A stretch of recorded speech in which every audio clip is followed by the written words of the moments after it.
Hey there, planners. Today I'm going to be sharing with you a digital planner that I made for myself to support my professional work life in 2025. So go grab your planners and let's get planning.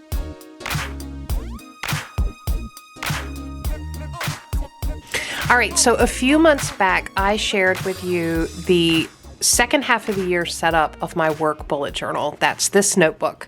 I will not be flipping through here because it is my work bullet journal and I can't share a lot of that with you. But if you're interested in how I set it up, as well as how I go through the weekly process of preparing for the week ahead, weekly review, all of that stuff, please go check out that video. I'll have it listed down in the description box below. This is one of two bullet journals that I use this year at work. These have been really effective. These are B5. This is a B5 dot grid journal from Scribbles That Matter. Great size, really has been very helpful for me. I use this in conjunction with OneNote at work, which I have a whole video about how I use OneNote at work as well. It is a fantastic planning system tool that is available to many of us in our workplaces. So I'll have that listed down below as well. I find that the combination of the two is fantastic because there are some things that just need to be captured electronically, and that's where OneNote comes in. And then there are some things that I just need to write, like notes and my plan for the week and sort of sketching out strategically how the month needs to be laid out. For me and my personality, what works best for me is to actually physically write that. There are some paper limitations though, right? I end up writing the same thing over and over again a lot. Where certain tasks are moving from week to week and month to month. I end up having to rewrite those things. I end up having to draw out a weekly, framework. And so that does cost me time and productivity at work. And so I am really looking to solve for that while still allowing me the action and hands-on, physical nature of writing out things as my brain sort of needs to process that way. In comes the digital planner. So I have dabbled on and off with digital planning for years. I think it is a really excellent tool. And the tool that I have most frequently used in the digital planning space are either OneNote, which I've talked a lot about, and it is definitely present in my work planning system, but also Goodnotes. So Goodnotes is basically a PDF reader app. There are others like that. I have only had experience with Goodnotes. And basically you take a PDF, you turn it into a document that you can write on, save, hyperlink to get to different spaces. I won't go too down in the weeds of digital planning with Goodnotes because there are lots and lots of resources out there on YouTube and on the web for learning more about digital planning with Goodnotes. So let's get into the planner. All right, I'm going to open up Goodnotes and get the planner up and running. All right, so here's the cover of my planner. It's pretty simple. I've just got it titled Annie's Work Planner. This is the cover. I'm going to show you how the functionality as we get into this. So the planner there are two setups in Goodnotes. You have this setup, which is where you can use your hyperlinks, but you can't really write.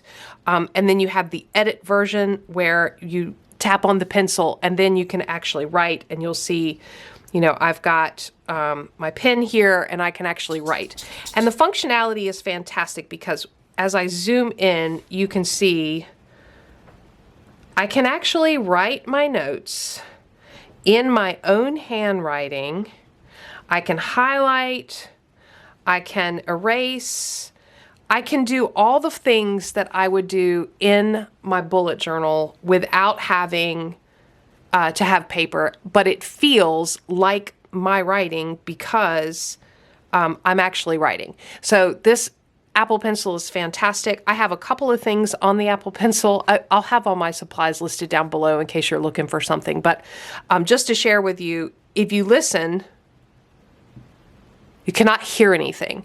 One of the things that drives me crazy about people who use iPads or tablets and pencils, at work is the tap, tap, tap, tap, tap, tap, tap. That drives me nuts. I actually picked up this little handy tool because I figured, you know, if that's driving me nuts, surely it's driving someone else nuts. Someone must have solved for this at some point in time. I picked up this little guy, which is just this little silicone tip that goes on your on the end of your pencil, and it's basically a silencer. And so now it doesn't make that tap, tap, tap. The other thing I have is from Upper, and this is a pencil grip. I just find that this makes it a lot more comfortable to write with on the iPad. Okay. Into the planner now. Let's see. Let me zoom in just a tiny bit. Okay. So I built the planner. I built the planner using a couple of tools. I'll have them listed down below. It's very simple. It can be a little time consuming, especially when it comes to hyperlinking. And when I say that, what I mean is, as I have in my real bullet journal, I have tabs for the month right here, right? August, September, October, because I want to be able to quickly flip to those places. Well, I want that same functionality in my digital planner. So I want to be able to quickly flip to March just by clicking on the tab. I am able to do that because there is a hyperlink on that tab that allows me to touch it and get to that section. So my future log, my notes section, right? All of those are hyperlinks to other sections of the planner. So that is really what gives you that ability to hop and skip around. Now, that is also what takes a lot of time when you're actually building a planner, is to figure out as you build it, where am I going to want to go from each page? And so I'll talk a little bit about how I've set mine up. And, you know, kind of my thinking as I did that, so that you can, if you're thinking about using a digital planner, keep those thoughts in mind, asking yourself those questions, whether you're building it yourself or you're buying one. Be considering, you know, how you want to navigate, because it's a little different than being in your physical planner and just being able to flip the page. Okay.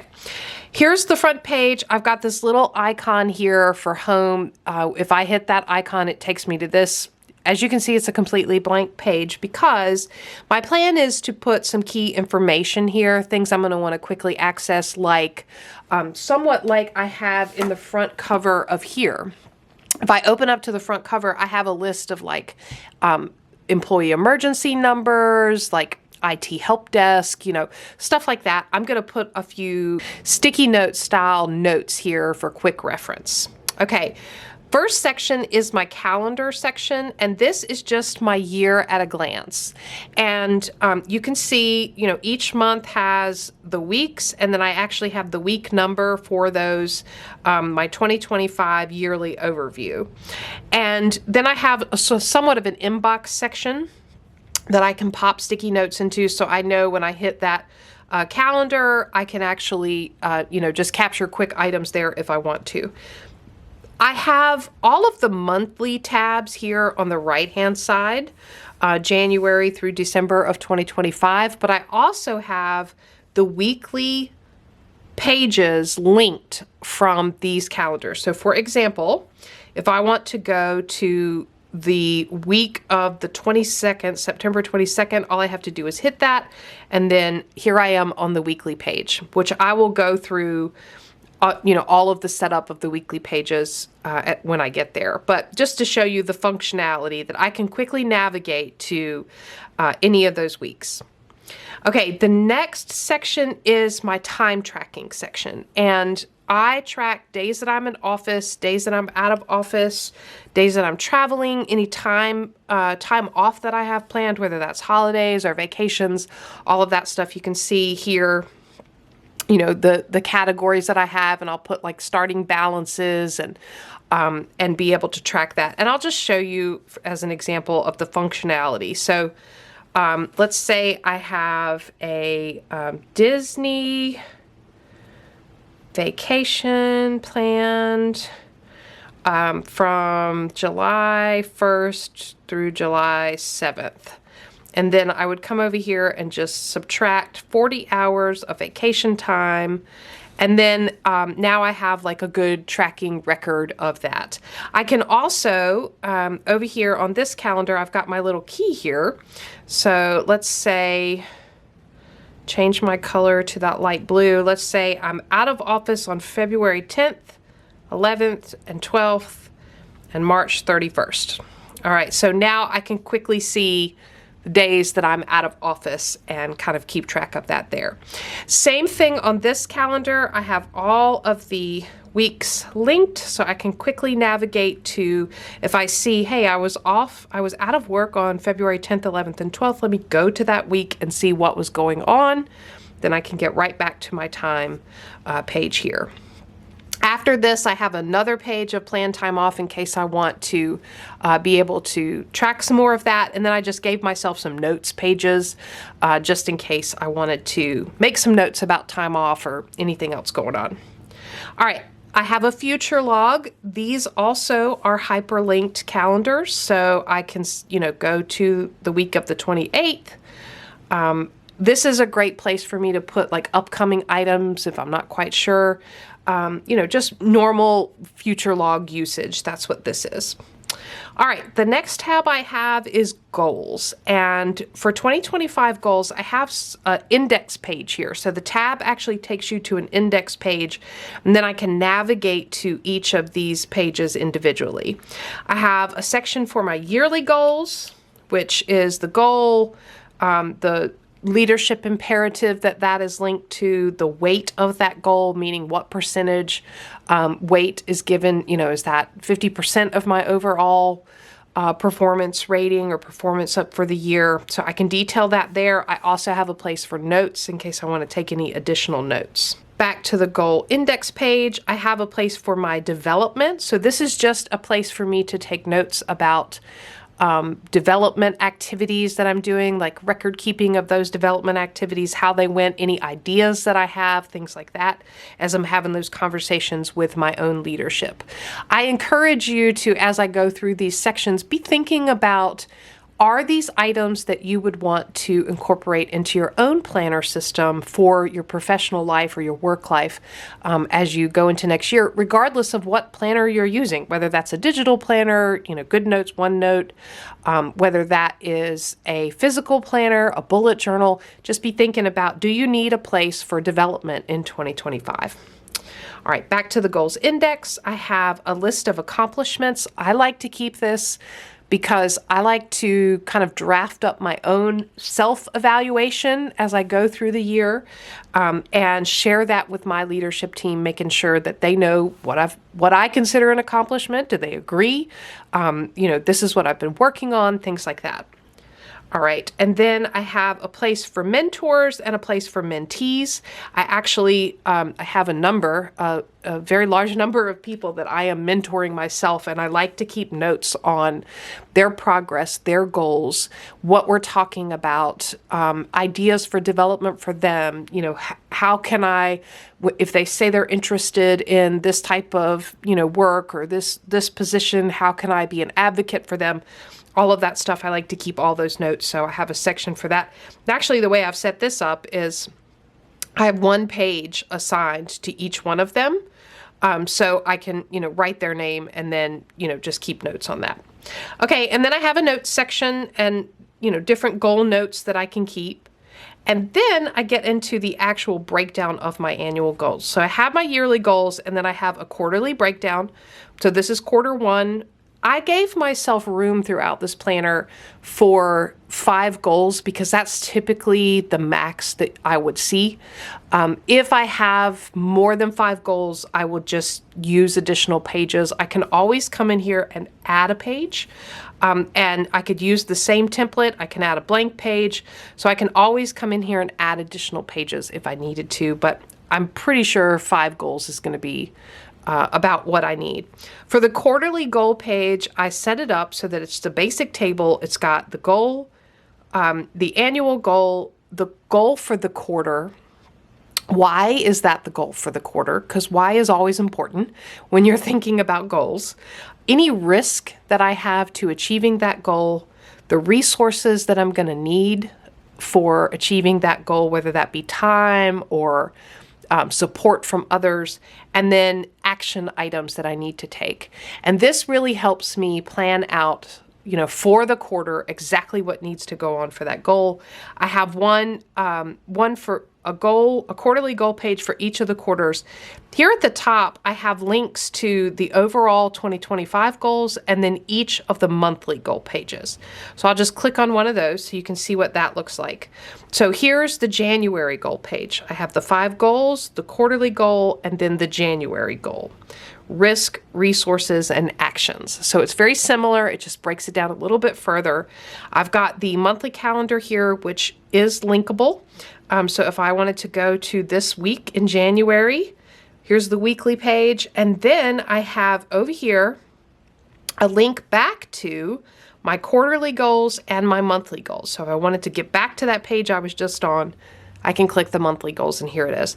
I've got a place to put, this is sort of like a text box, right? I'm thinking that this is going to be sort of my motivation, some sort of inspiration for the month, maybe even like, what is it that I need to be really focused on in January, something like that. I'm not quite sure how I'm going to use that, but I've given myself a little space, a blank space there. So that's how I have connection between the annual, the quarterly, and then the monthly. And then I've got that for each one of the quarters. And you can see if I go to quarter 4, I've got the same setup, and then I've got October, November, December, same setup there. So that is my goal section. On the overall index, I've got, all of the months, the quarters, and then the high level topics. So I feel like I'm excited about using this. I feel like it's a good system. It's going to easily help me navigate between, all the way down to like weekly work task back to the overarching goal. And that was really the goal for this section. The goal for the goal section. Okay, next up I have list. I keep a lot of list. You guys know how much I love list if you've been on this channel. I actually have 20 dedicated pages for list. Now these are all blank right now because I want the ability to come in. Here's my list number 1 and, give it a title. Maybe this is my reoccurring task list for work. So come in and set that up and then actually write it out and be able to quickly reference that. So place for 20. I also have some templates because there are things like template emails that I send over and over again. Or maybe it is a tracking list of meeting attendees that I will need to put in the meeting notes for every time we hold this meeting. I've got a place here to put 40 different templates that I can just click on the title, takes me to the template, and then I can get back to it. So I'm not quite sure what all is going to need to go here, but I've got the framework set up for me to be able to build it out as I go. All right, next up I have my areas of responsibility. There are specific areas of responsibility that I have, whether that is a leadership role or some sort of board that I'm sitting on or committee that I'm sitting on or some sort of, metric or performance area that I'm responsible for. They're not projects. They're just continuous areas of responsibility. This is my section for those. All right, I'll show you an example. So if I click on this area of responsibility, this is a governance forum that I am, a committee that I am responsible for facilitating, making sure that we have the right information coming here, tracking follow-up actions, all of this stuff. So I actually have a place, it meets monthly, have a place to track content or agenda items on a monthly basis. And then if you come over here, I have showed this before. I actually do this in my bullet journal. So I was really excited to be able to do it electronically. I have all the steps that are required to actually make this meeting happen.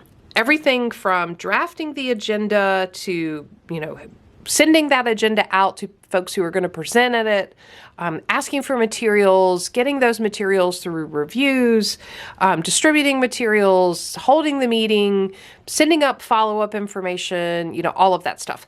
So I will come in here and plug in the date that the meeting occurs and all of the backed up dates for each one of those actions and when they need to occur, so that I don't have to constantly be thinking about when these things need to occur. I just come here. And then the other thing I have is actually a link to the minutes. So for example, if I want to see, what did we actually cover in this meeting? What were the meeting minutes in the month of October? I can come here and see, here are the meeting minutes, and then I can get back to this dashboard. So this is a good example of thinking about, as you're working in digital planning space, how do you want to be able to navigate? So I know from this page, I want to be able to get to the minutes for this meeting. But once I'm here, now where might I want to go?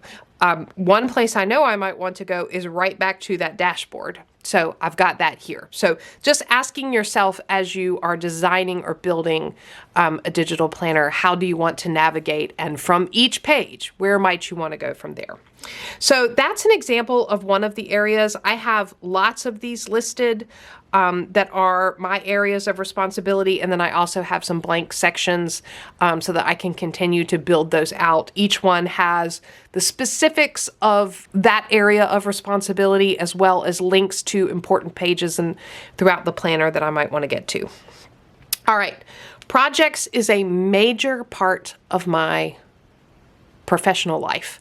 And so I have a ton of space to work in project space.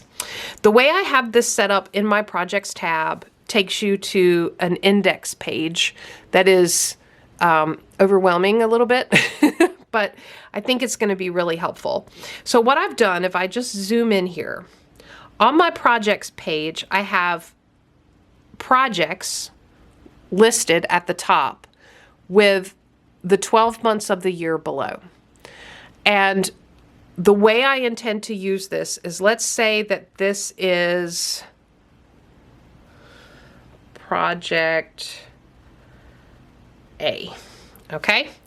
Now, for project A, I can quickly get to a calendar for that project and what needs to happen in that month for that project. So for example, project A, I can click on January. Here's the January calendar that I can plug in activities for that project, notes down here, however I want to fill this space here. I've got the main focus area for this month, the things that are in progress, top priorities, to-dos, deadlines, and important dates. So this is sort of like my monthly project plan. From here, I can get back to my projects list, and I have that set up for each month. Now also in my monthly pages, let's go to January, for example, you're going to see here, I have the list of projects here. So this would be project A. So actually from my monthly project planning page, I can get right to that same page. So I have access to and the ability to really sit down before the month begins and map out this month, next month, 3 months, 6 months, whatever it is for this project, exactly what is going on and what I need to be focused on. And I can do that for multiple projects. So this is, I think, going to be a great tool for me, because really being able to map out and look at multiple projects has been a challenge, because I have multiple irons in the fire. I can't just focus on one project. I got to focus on, many projects, and being able to see those individually. The other thing that may happen, so I've got room for 16 different projects next year. Hopefully that's enough. I hope that's enough, because projects can come in different sizes, right? Some are very long, some will last the whole year, some may only be a month or two long. But I've got space. Hopefully this is enough space for me to cover everything I need to cover in the year ahead. And I've left it blank so that I can add things as they come or take things away, close out things, all of that stuff. So I spent a lot of time on the project section. I'm excited about having this as a resource for me. Speaking of resources, that is the title of my next tab. Resources for me are sort of reference information. I could call this references as well. This is things like, I mean, it could be as simple as a list of places that I like to go to eat that are near my workplace. It could be, the code to the gym at work. It could be, the hours that something is open, key contacts within a department. Like it could be all kinds of things. Information for a specific policy that I have to reference a lot. This is kind of reference information. I've got sections here that I can fill out. If I click on one of these, it takes me to the section, and then I can put whatever information that I need there. I have some things I know I'm going to want to move in immediately, and then I can, develop other things as needed. All right, the next section is titled Management, and this is sort of, as a leader, things that fall into that leadership and management bucket, like team meetings, one-on-ones, and a whole bunch of other information. So, for example, I'll start with one-on-ones. You can see I've got monthly calendars here for team meetings and one-on-ones. If I click on January, that takes me to a place where I've got mapped out space for 4 meetings, because there are basically 4 weeks in January. That would give me the space to be able to say, here are, and this is how I intend to use it. Here are the topics that I want to cover. So I might come in here before the meeting and say, let's say this meeting is on 1/20/2025. Feels weird to write that, but I want to cover 3 items or 4 items. I want to cover new policy updates, project alpha status, the new hire that's coming on board, and a round table.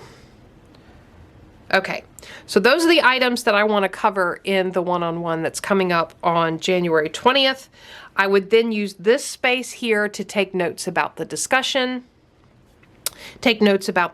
as we have it, and then I can always come here and pre-populate what I want to talk about, because what happens for me is, as I'm going through the day-to-day of work, I think, I need to talk in my one-on-one about this topic, or, we need to discuss this in the upcoming team meeting. And this is a place that is safe for me to keep those. So I have them linked in this management section, both team meetings and one-on-ones. If I go to the monthly calendar, so here's February, you can also see I have one-on-one meetings and team meetings there as well. So I can quickly get to that same schedule. If I go to January's and I go to one-on-one meetings, you can see there's my schedule. So I'm constantly able to get there. Also, I have in the weekly section, so let's go to the first week of January. Also right there, I have links to the one-on-one and team meetings, so I can quickly get there as well.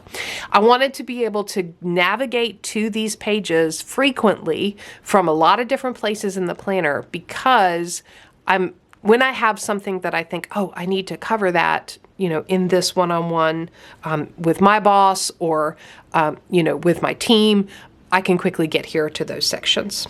Let's go back to the management index page. I also have an additional selection of sections in here that I can fill in titles for, navigate to, use as I want to from the index page, in addition to the one-on-ones and team meetings. So this is going to be a really handy resource that I use quite frequently. All right, I do have a section for stickers, because there are some work stickers. If I find myself writing the same thing over and over again, I'm going to turn that into a sticker, which is an awesome feature in Goodnotes that you can do.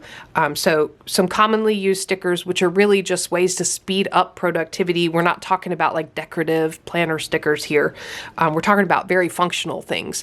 If there's a checklist sticky note that I like to use over and over again, for example, I actually have one of these here that I could show you. Let's see. Let's say it's this sticky note here. Okay, so this is my checklist sticky note. This is very handy. Maybe I want to make a section here. So let's get this off here. I'm going to cut this. Let's say I titled this first section to be checklist. I would come here and then I would put all my favorite checklist in this section so that I could quickly grab them and use them in other places in my planner. So that is how I would use this section. So stickers. And then the last section that I have is a notes section. And this has just individual notebooks. I can use these for anything else I can think of, there's so many sections to this top part of the planner. I can't imagine needing more, but you never know what's going to happen. So I've got the extra sections here. All right, let me get into the monthly calendars. I'll just flip to April as an example and show you what this looks like. First of all, I have the monthly calendar over here on the left-hand side with plenty of room. Each box has plenty of room for writing. So I can actually write out, what's going on. This is a great way to see at a high level what's going on in the month of April. I have links here at the top for last month and next month. So I can quickly get from this page to March, back to April, and to May. So it gives me some quick navigation back and forth. I also have these shaded blocks on the side are direct links to these weeks. I did not do links to the daily pages because I don't really use daily planning in my work planning. I do capture notes on the day, and I'll show you how I've handled that when we get there. But from here, I can quickly get to each of the weeks. From this side section, I can get to each of the weeks and then back to the monthly calendar. All right. I have some quick links here. I have a link to the quarterly goals. We've talked about most of these. Quarterly goals, monthly goals, one-on-one meetings, team meetings, a couple of forums that happen monthly that I do a lot of facilitation for. I have a notes section for each month and a reflection page. And I'll actually show you what the notes look like. It's just a blank notes page. I can get back to the monthly calendar and then a reflection page. Every month has the same page, April reflection. I've got the priorities. What were the priorities for April? What were the accomplishments? What were the obstacles? What worked? What didn't? How can I improve? And then some open notes space. So this is really going to help me as I'm wrapping up one month and getting ready for the month ahead, just to do a little bit of reflection. I've got space to plug in top priorities, top 3 priorities for the month. I'm a firm believer in top 3.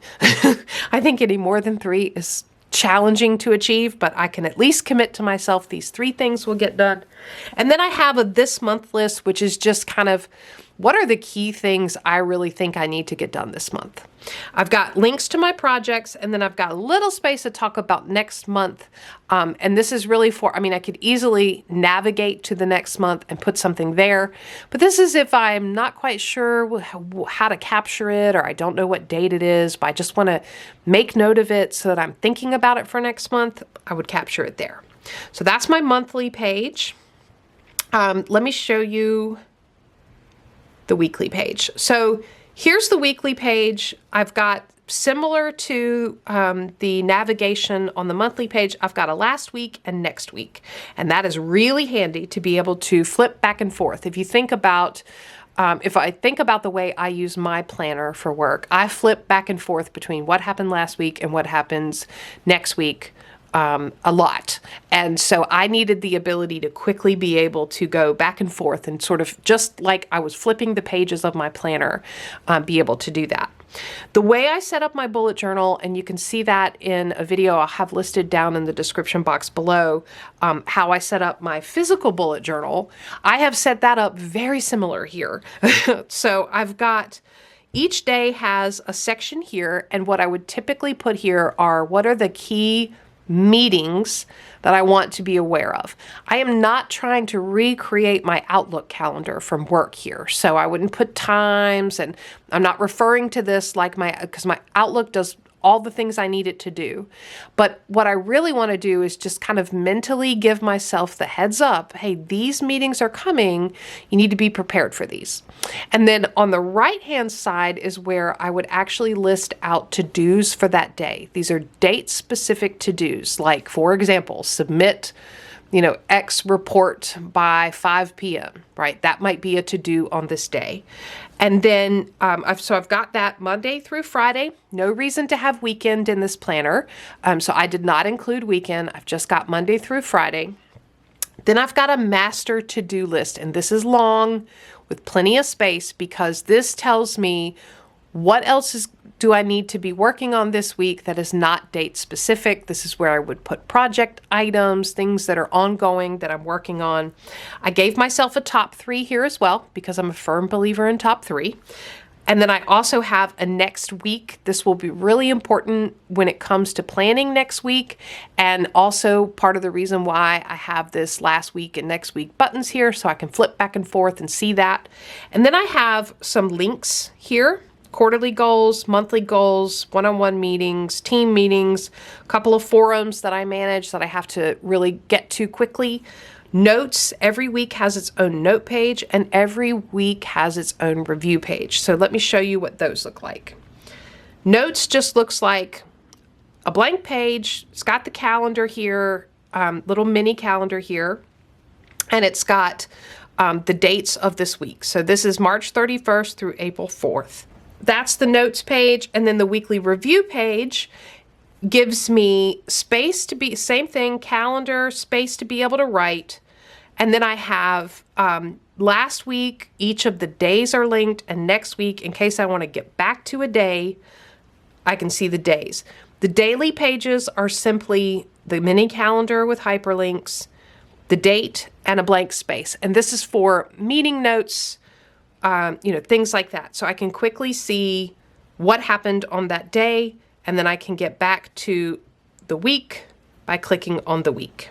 So that's the setup for the weekly page. These little mini calendars down here as a reference, it's got this month and next month. I can quickly get to any of the weeks by clicking on them, so I can quickly navigate around. All right, I think that is all on the weekly pages. From there, I just have the daily pages that allow me to be able to make notes on every day. If I go back to that weekly page, I can actually click over here on the day as well. So let's say, it's Thursday the 24th. I have a meeting. I need to take some notes about that meeting. I would just click here, write the name of the meeting, write the notes, and then I can quickly navigate back to that.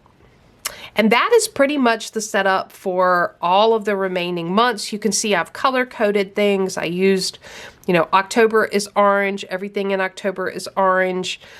You'll see that consistently throughout the planner with orange being the color for October. It really helps me be able to identify what things are happening when. So that is my 2025 work planner. I'm excited to use this. I'm excited about the possibility of taking what I love so much in my bullet journal and putting it in a format that is gonna have me drawing less and less rewriting. Because one of the greatest features, and I can just demonstrate it here.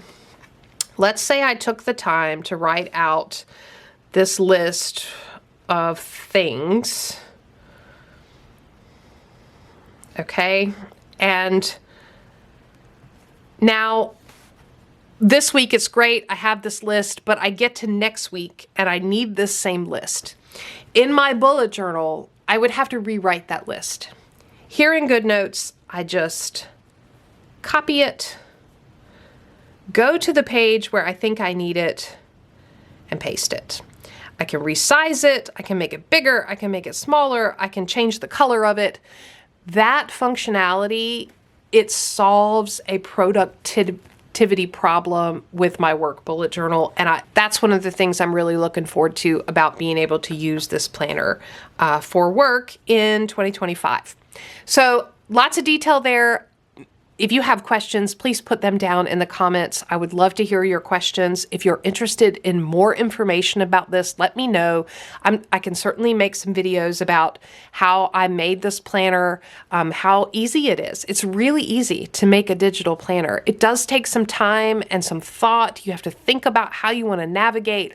And typically I will find something that I wish was different and I'll make note of that so that I can either go and update it, or, you know, when I do it next time, I do it differently. So I've had a lot of fun learning how to do this. I'm excited about a really customized planner for me.